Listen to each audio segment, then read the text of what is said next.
So, what if we could create a system where we could overlay into existing neighborhoods, counties, rural farms, residential zones without having to move now? All these families could theoretically participate in a regenerative closed loop economy.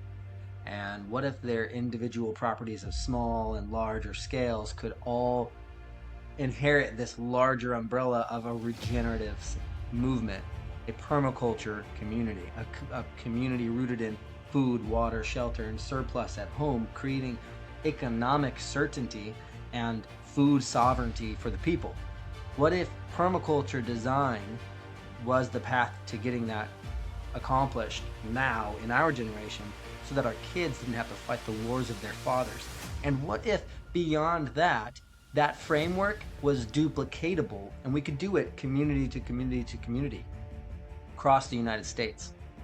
Well, my friend, I have a plan to feed your family. We have been working on this for about 10 years, give or take, from personal development with youth all the way now to traveling and teaching around the country and into Canada as well, and speaking beside some of the most prominent names in the regenerative and homestead movement, such as Joel Salatin, and teaching across 27 US states, stages, and family living rooms alike. And I am honored to be able to bring together what I've been able to wrap my head around to the point that we have achieved thus far.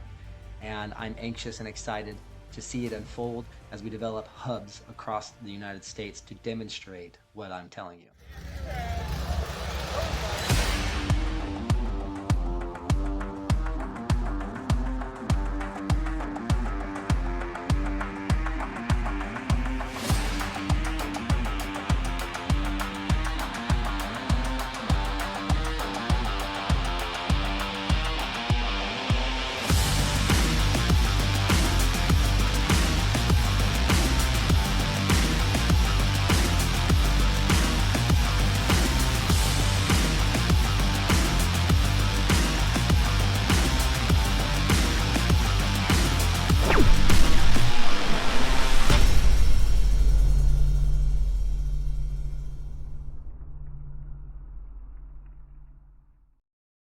Good morning, guys. Jamon here. I'm going to give you just a quick download on how the Independent American Gardener Program views permaculture design.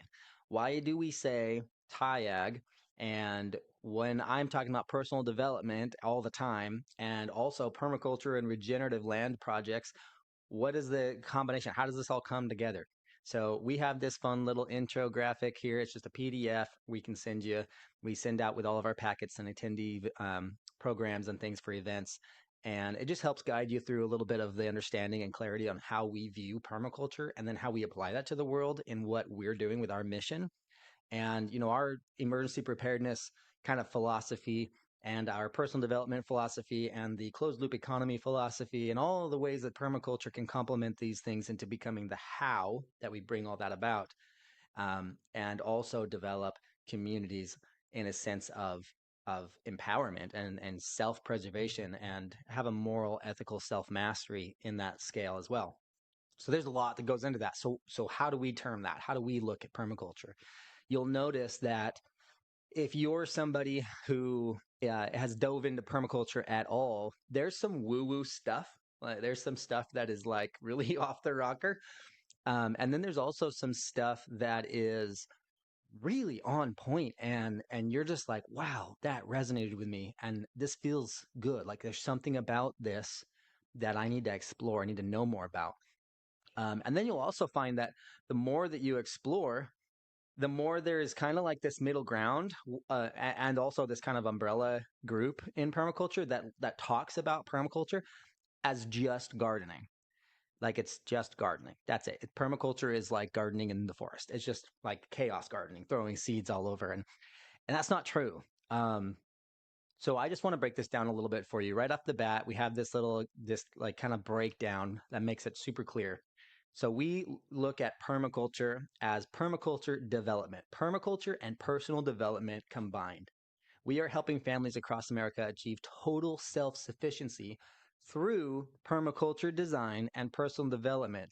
The purpose of that is to achieve the process of developing for yourself through our frameworks, resilient families, regenerative communities, and making your homes a haven. Your home should be a haven from the world. Your life and your self mastery level should be happy, joyful, not fearful of the future. And our communities should be self sufficient and regenerative and live within a closed loop economy, which means that the money, the food, water, shelter, surplus, all those things circulate inside our communities so they're self sufficient, not so that we depend on import or so that the municipalities can bill us out of home and haven, right? We need to be the ones that are stewards over our families' lifestyles. And that's really what permaculture shines in. It helps us understand how we can design and develop small properties and backyard gardens, even 4x4 raised beds, all the way up to 500,000 acre properties, and be able to blend them together in a communal design as well. Now, how does that make sense? Regenerative communities are possible with a thriving closed loop circular economy from the backyard to barter and trade. And we're building ours on the foundation of shared Christian values. So for us, an element of permaculture kind of gets away from the fact that there is an ultimate creator, and it does cherish and kind of exemplify the patterns in nature. But I believe that those patterns were built and that those patterns are not there by accident, that it's a design. And so permaculture to me strengthens my faith as a Christian. I believe in Jesus Christ and Heavenly Father, and I believe that this is how the world was made, was through patterns and processes, vibrations and frequencies. And I think that there's a level of education that we'll get in the future at some point that expands on all those things, because there is a how, right? And eventually I think that we'll learn what that is. But for me, just at the level that we're at in society right now, permaculture seems like the closest way that I can get my family back to the Garden of Eden. And so that's why I love permaculture so much. It's like it's complementing the resonance frequencies of the globe and the universe and the natural laws that are built into our life here. TIAG's efforts for sustainable family properties and resilient people and regenerative communities start through the lens of and the ethics of permaculture and what guides our permaculture design processes. And so for those of you that don't know, permaculture is built on the foundation of 12 core principles and 3 core ethics. So those principles guide design, and those ethics guide our application and our personal approach of those designs. It's our ethical boundaries. So the principles are observe and interact, catch and store energy, obtain a yield, apply self-regulation and accept feedback, use and value renewable resources and services, produce no waste, design from patterns to details, integrate rather than segregate, use small and slow systems, use and value diversity, use the edges and value the marginal, creatively use and respond to change. And then those core ethics that guide our approach to those principles is earth care, people care, and future care. Now, the way that we frame this, we have another PDF that breaks it down for you. That's a cool print off. I'm happy to send that to you. You can see that here, just a little snippet of it in this document. And I'm happy to send that information to anybody that would like it. Now, our methods an education and family-centered approach and operating philosophies are rooted in the self-mastery that I come from, the personal development world that I come from. And I grew up influenced by mentors my entire life, and that abundance mindset of personal development and the regenerative paradigm clicked for me when I found permaculture. And I was like, oh yeah, this isn't a scarcity thing.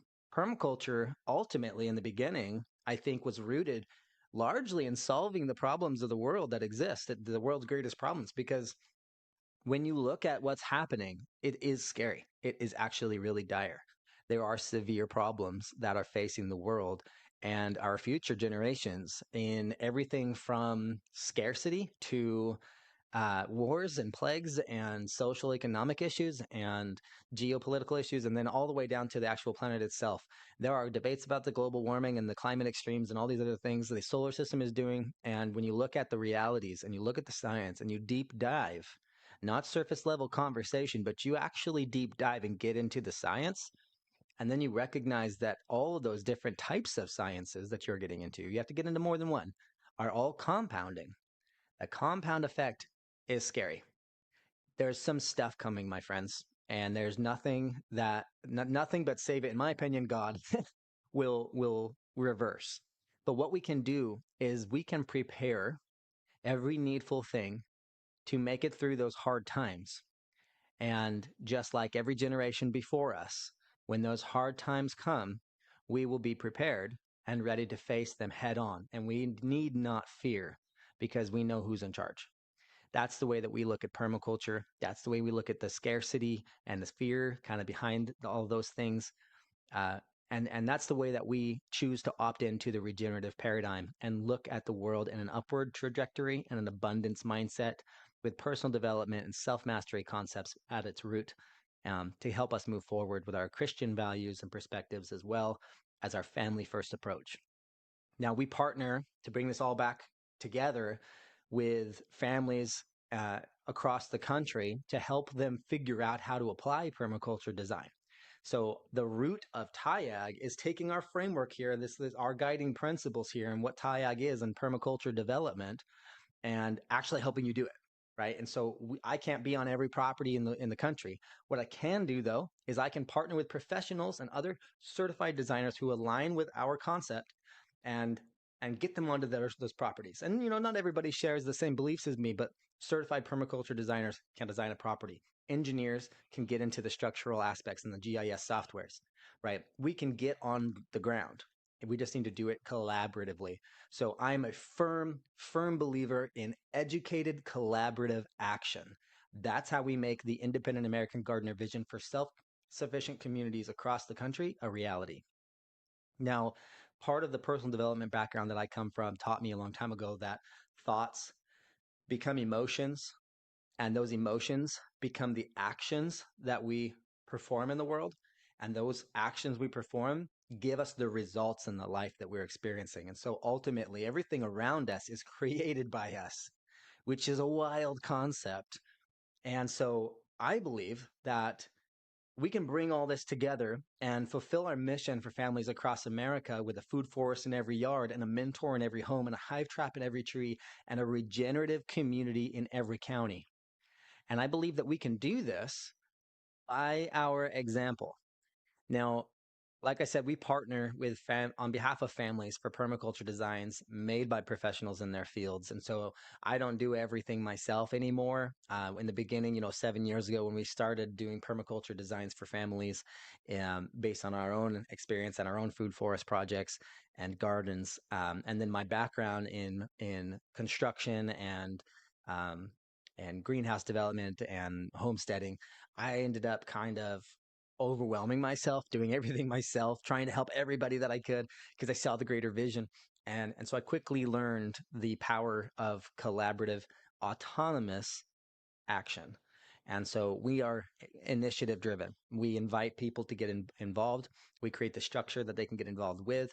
And then we climb that ladder to haven one step at a time with each other. So this is all made possible. This vision for America of self-sufficient communities is made possible through the Independent American Gardener Program. Now, we have a membership community that finances all of this, and our model is really cool financially. So it goes, members come into the community and pay their monthly dues. Those monthly dues then are distributed to core elements inside the community. Those core elements then distribute them back again to other core elements inside the community. And the vast majority of those financial buckets is actually then turned back into the communities themselves across the country to help build, design, and educate communities. So we are a circular economy in our organization in the way that finances flow. So when you become a member of our community, your $37 a month membership actually goes back into the community. And whether you're the $37 tier, the $1 tier, the $97 tier, or the $3,000 a year tier, where we come out to your property and actually do annual live events in person, though all of that goes back into real world physical communities, demonstrating permaculture design rooted in the concepts of food, water, shelter, and surplus being owned and operated as the 4 pillars of self-sufficiency by the families who use them, meaning on your own property. Now, it is possible through permaculture design to design and develop a self-sufficient property, but it is not possible to do without having the community aspect involved for that extra surplus that you cannot produce on your property. You have to collaborate. So we are based in Missouri. We believe that's kind of like a perfect central hub. I actually came from Wyoming, and then I moved out to northern Missouri. Now we're down in the southern Missouri, and we've been all the way up to Buffalo, New York. We've been out to Orange County, California. We've been through uh, Tybee Island in Tennessee, and we've been all the way up through Idaho here and up into Canada. We this map here is just to demonstrate how we're helping to reshape the country into this regeneration. Now, in order for us to do this, we needed a central location. Missouri's perfect. We're right in the middle of all of these major populous areas, and we're able to reach north and south and east and west and hit all of these areas at once. But we're still just kind of local to where my family exists. And so we thought, well, what do we do? How do we make that a reality? Well, through the Independent American Gardener Community Program, the finances that come in through the membership tiers can actually be redistributed to create what we call hubs, permaculture hubs, demonstration properties that make this concept of the four pillars of self-sufficiency and then the four cornerstones of the TIAG community model a living, breathing, well-oiled machine that local communities can leverage and learn from and come and attend. So we want to put one in the West, about Arizona roughly. We want to put another one in Tennessee. And then we have ours here in Missouri, in the Ozarks. Now, we do events at our hubs. We own two hubs here in Missouri, and we do not yet have operating hubs in the other two locations on the east and the west portions of the United States because we're looking for the right collaborators, the right financial backers, and the right angel investors, the right community who really grabs this concept and runs with it to manifest what that's going to look like. Because these hubs need to be owned and operated by the families who control them and who use them and need them. Our goal is not to create this national web that is solely and completely dependent on TIAG. What we want to do is we want to actually remove ourselves from it. After we have created this unified system of TIAG, the Independent American Gardener communities across the country with hub demonstrations in the rural, urban, and commercial scales in one community and then dotted in every community across the country. Our vision is actually to remove ourselves from it and just live within it like normal people. Our goal is to create autonomy and automation and self-sufficient systems through regenerative design. And that means also the way that our organization has to operate and the way that these communities can detach and basically disconnect the cord from the mother and be able to operate independently like their own living, breathing beings. And they need to be able to, in a time of hardship, do that at another level just so that they can survive the hard times that will disconnect us. And that's really where we're trying to take this. We're creating family safe havens for a collective continent-wide paradise. It's going to reshape America. And we're going to do that one community at a time through permaculture development. And it starts in the living room. Now, there's a few ways you can get involved, and there's some ecosystems to how we make this work. We're making this happen through three branches of our organization. Lulu's Garden is where members of the TIAG community can actually offer their surplus on our e-commerce store back to the TIAG community and to the general populace. So now we're helping small family businesses get more business. We'll do group buys and drop ship directly from that small family business to existing community hubs. Now, in the terms of redistribution at this capacity, it's very normal marketing. It's just retail operation. Lulu's Garden's an e-commerce store, and our suppliers are independent families with their businesses. Now, on another scale, what this is it's helping to create another level of circular economy inside the TIAG community movement. Our TIAG community members automatically get 10% off of the surplus that moves through Lulu's Garden with their active subscription to the Independent American Gardener Community Program. Now, another level is Haven Permaculture LLC. That's my personal design firm, and how we communicate and collaborate with professionals across North America and globally to be able to bring high-level education and mentorship into the home. Now, families have access to certified permaculture designers regenerative mentors, and educational material in digital and physical concepts. Now, we can also do live permaculture events, community gatherings under the TIAG banner, and we can do live workshops, hands on building your property in your home in real time with your community in your backyard and or on your farms or in your community centers. And we've been doing this for the last 4 years very successfully.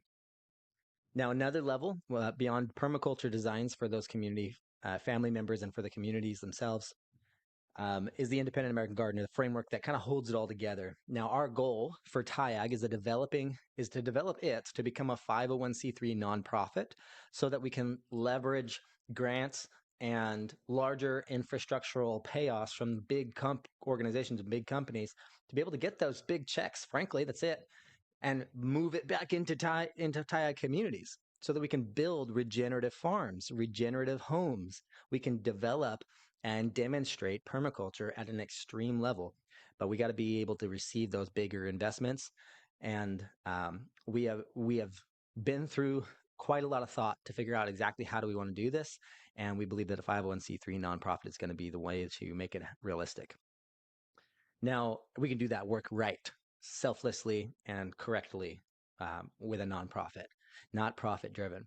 Now, these two for-profit entities, Lulu's Garden, Haven Permaculture, will feed the uh, financial demands of our nonprofit, of the Independent American Gardener, and then, of course, the private membership community as well. So we have a structure for how we finance this, again, with external import financially, that then adds into our economy circularly and goes back again to our community members. So we're hitting this on every angle we possibly can to make this a reality. And we're bringing in as much help and professional support as we can to extend our team, getting into everything from natural beekeeping to surplus production to food forests to regenerative grazing patterns and agroforestry systems to even cob homes and earthen building. Now, as I said in the past, we have personal development as a root. And beyond personal development is permaculture design. And beyond permaculture design is closed loop economies. One of the best graphics I've ever seen and the best breakdowns of closed loop economies I've ever found is from the Ellen MacArthur Foundation. So I included their public domain example, and I linked it here in the PDF directly to their website. All credit goes to them for this graphic here at the bottom. Now, they know what they're talking about. The Ellen MacArthur Foundation has spent eons figuring this out and honing it in to be able to circulate industrial aspects and biological aspects of a closed loop economy. So our goal ultimately is to rope them in and to have them help us make this a reality. And I'll just be totally transparent with you right now. We're not to that point, but that's where we're going. Now, the circular economy aspect is based on 3 principles driven by design: eliminate waste and pollution, circulate products and materials at their highest value, and regenerate nature. That's the way that we look at circular economies in TIAG. It is underpinned by a transition to renewable energy and materials. Now, in our current economy, we take materials from the earth, make products from them, and eventually throw them away as waste. And the process is kind of linear. So, in a circular economy, by contrast, we stop waste being produced in the first place completely. And that waste is valued in permaculture design. So we call to action you and your family and your community. We need your help to bring this ambitious mission to life. We have started what we call the Haven Initiative. That is the lowest tier, just a $1. Take the initiative. Take the initiative. We need you to contribute because there's something that happens in the give and the take, right? The give and receive cycle. And if we just gave this to you all for free, you would not value it. But if you contribute even $1, it says to you subconsciously, this is where we come from in the personal development world, right? It says to you subconsciously, oh, I've sacrificed for this. Now I'm interested, right? So just $1 and you can take the initiative with us. Once you've taken the initiative, it'll open the doors for you in our private membership community to begin absorbing information on a very basic, minimal level. There are tiers and challenges and other ambitious points that you can climb the ladder to see in this pursuit of happiness. But ultimately, you just need to take the first initiative. Make your home a haven. Work on your family. Create closed loop circular systems on your own homestead, whether that's even in your small backyard garden or in your large scale acreage. Just do something with your own land to make this concept of a food forest in every yard, regenerative mentorships in your home and land available to you and your loved ones. That's step one. Okay, take care of your family, take care of yourself, advance yourselves to that level where you're feeling like there's progress. Then you're going to need help. That's where the community comes in, right? That's where what we've done starts to provide answers. Now, there are all kinds of benefits to being involved. Once you get involved with the initiative level, there's discounts on holistic surplus, educational opportunities, ambassadorship programs where we can actually help you finance your entire program of your property design. And then as well as replace your full-time income if you really took that and ran with it. And then community engagement and the Journey program guides you through all of that process. And we're going to rope your community into it so that at the end, you've got the tackle box, you've got the fishing pole, and then we give you the walkie-talkie that you can reach out to us as soon as you need. Once you learned how to fish, if something comes up that you're like, what do I do about this, or what do I do about that, and that's where we're here for you to continue that education and to further your development as you go. So step one, if you haven't already, create an official membership account at tiagcommunities.org. That's TIAG communities.org, and then choose your tier. And then step two is inside the community platform, you'll see a welcome checklist on the side of your banner or your page, whatever you're on, mobile or phone. And that's where you're going to be able to start going through the onboarding process with us. Now, this PDF has some cool notes for you. Cool notes section here for you. I want you to take this PDF when you get out logged in and take a moment and notate all the thoughts that come to your mind as you read through this. And then reach back out to me. Tell me, hey, this is the thought that came to my mind when I was reading all of this. And here's a screenshot of my notes that I took. Would you address this? I will personally take that notepad and I will review it and I will then address it in the community for you, because chances are other people are wondering the same exact thing. My friend, it's time we do something real, we do something new, and we do something renewable. You know, one of the coolest concepts of the Independent American Gardener Community Program is that many hands make light work. We're not in the game to try to do this all by ourselves. Now, DIY is definitely a path for the future because families need to know how to do this for themselves. You know, and frankly, let's just get real here. We need to be able to do this for our individual families without the support of external import. And so how do we do that? How do we achieve that level of success while also having community and being self-sufficient? And so how do we make that happen? Well, we want to see the communities of the world survive and operate at a level where they own and control the source of their own food, water, shelter, and surplus. Now, they don't necessarily have to be the one who stewards and maintains and manages all those things, but they need to own and control it. If you don't own and control the source of the water that your family depends on to survive, well, somebody else does. And now you're subject to whether or not they provide that to you and whatever exchange or transaction they require of you. And so we want to eliminate that bondage from your life and provide you with a certainty. And we do that through rain catch, we do that through wells, we do that through regenerative earthworks. There are all kinds of different ways through the lens of permaculture design that we can do that. But we're going to address that through the lens of a garden. There's going to be more food, water, and shelter and surplus we'll get into at another time. But just to give you this quick snippet, this is part of the framework. This is what I would consider a pillar of the 4 pillars of one cornerstone of the framework. All right, so it gets deeper. Now, a food forest is one of those methods that we employ in order to feed society. Now, if you are thinking about the modern agriculture today, a food forest looks absolutely wild.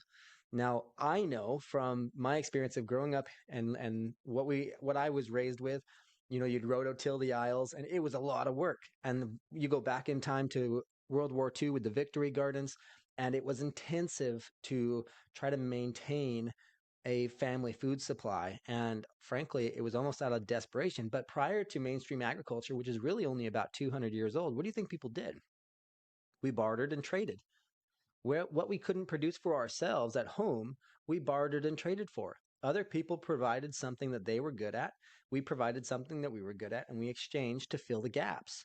That's the society that we can live in now with modern technology, but still applying that old world wisdom. That old world wisdom is like the 2,000-year-old forests in Morocco, right? This old world wisdom of a food forest, regenerative agriculture that mimics nature and perpetuates its natural systems into our own garden, our own food supply, and even how we manage and manipulate our livestock on our land integrated with our plants and vegetation can all be incorporated in that old world wisdom. And if you look at one of the coolest quotes I ever heard is, if you look back through society, almost every ancient society who depended on annual agriculture to feed themselves perished. So that, my friend, the solution is perennial agriculture, and that's where food forest and permaculture design shines. Now, I am of the mind, I come from a background of personal development and youth mentorship, so I'm of the mind that we should all have a mentor at all times. Now, I believe that would be a beautiful world if in every home we had a certified herbalist, a certified permaculture designer, or if even there was a curriculum where homeschool was the foundation, maybe not for everybody as the course and path for you, but the foundation of education in the home, and so that our kids and our youth could grow up with being taught how to think for themselves, not what to think. Now, I believe in the concept of this cool little graphic I found online: grow food, not lawns. This is just hilarious to me. This whole section here, where you see all of this food space available, but just it's grass. It's a good fun time for the dog and the kids and the soccer ball and wrestling. But when we're living in a world where we're in that bondage I was talking about earlier, we've created a acceptance in society to something that costs money to maintain and something that forces us labor. And we could just let nature thrive, do what it does with regenerative systems, pulling out the briars and the thorns and putting in a productive species to feed our family, bring in home health care, and produce a surplus from within the bounds of our own land.